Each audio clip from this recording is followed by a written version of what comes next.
See, you got this game. Okay, we are back with a brief look at a problem we ran into in diagramming in the classroom. I couldn't explain it, so I looked it up. The problem is, when is a verb, and when is it an ing verbal, especially when following a helping verb. So here's an example. Molly is baking pies, or her hobby is baking pies. The rule is, does the subject equal the predicate nominative or the predicate adjective? So when you're dealing with a linking verb, does Molly equal baking pies? No, she does not. Therefore, we use it as one verb phrase. And this would be a transitive action verb. She is baking pies. And so this is the way that we would diagram it. This is old stuff to you. The question is then, well, when is baking part of the verb, and when is it a participle, meaning that it's a predicate adjective?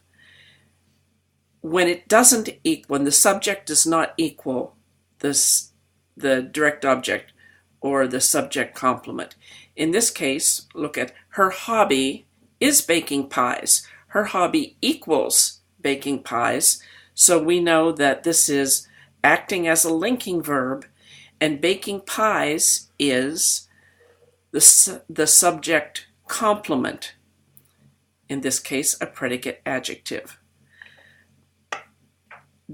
Only when an ing word is part of the verb does it go on the main line. If it is a gerund or a participle, it goes on the pedestal, which tells us that it's a mutant and not a verb and not a noun and not an adjective, but one of these things acting as.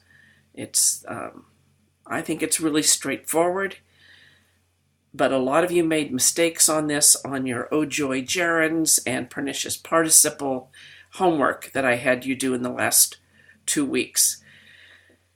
And you have to get it, folks. You really have to get it. So this is a brief review of that. Now, while I've got the camera on, I'm going to go on to Family History Concept Paper. The question has come up, what do we do if we can't get to the library this week because of snow and the library's being closed, in order to get the specialized definition? And I want to step back a little bit and say, well, here's what I want. And if it's not done to this level, you get a pass until you get it done to this level. So what was due actually this Wednesday, the 30th, I can push off until next week, but only because I want it done right. Let me see here. When I say you have to have 3 definitions, I know you're going to get 2 of them off the internet. That's perfectly normal, but I don't want just cut and paste. They have to transfer through your brain. And so I have here a brief example. I hope I have here a brief example. I don't know what's happening. This is very interesting. Okay. Had a blank screen there for a while. Okay. What I want is not a cut and paste definition from some online source. I want each definition rewritten in sentence form. For example, this is something I cut and pasted directly off the Merriam-Webster online page. And notice the spacing and all this other garbage. Notice that there's usually more than one definition. This one has 3. I want them all, but I want them in sentence form. So this is what, if this is what you downloaded, this is how I expect it to show up in my inbox. First of all, you identify the source. Merriam-Webster's online dictionary. Honesty is a noun that means, and here we are at definition 1, direct quoting here, adherence to the facts, and definition 2, or B, fairness and straightforwardness of conduct. I did not include the samples. I just wanted the definition. They did give you the synonym here. That's okay, sincerity. And down here they have of a genus of European herbs. So then I have to say,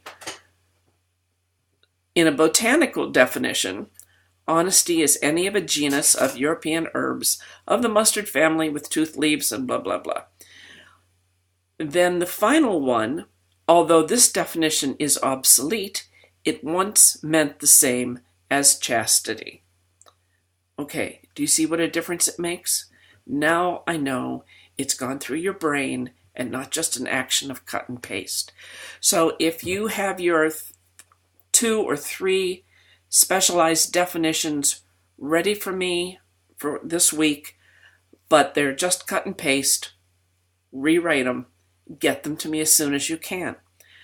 Now, the 3 definitions. One is just a regular definition, just like this one here. The second one is an etymological dictionary definition. You'll notice etymology was not included in this.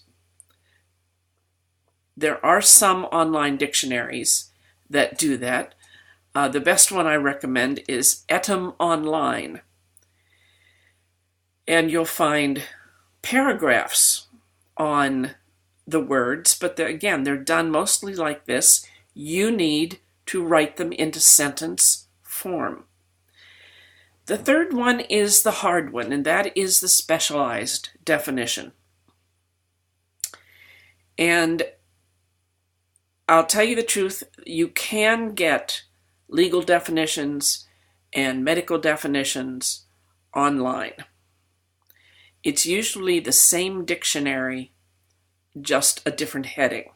That's why I prefer you to actually go to a physical library and look something up in a real book. For what a shame, what a shock. But given the weather conditions and the fact that we have to have our papers done and our presentations ready for March 11, if all you can do is go online, then go online. Another possible definition, specialized, would be the Urban Dictionary. Sometimes it doesn't have anything under your topic, but it might. You never know. So those are the things I need you to do, but writing them out, not just cut and paste, for the family history concept paper. And I must admit, I'm really pleased with your concepts. I think some of them are going to be quite fun to try to find the literature for and support. And that is the next thing that's coming up. What literature? And I know we talked about it when we actually saw each other last week. If I can be of help, please email me and ask me. I would love to work with you on that. Okay, the grammar and the family history concept paper. When you get your homework assignment for this week, due next week, look over the grammar carefully. And I would like to know from you, and not everybody has to agree, but which do you find easiest to conceptualize, diagramming or the 4-level analysis? Because I can easily go either way, or I can even tell you take your pick.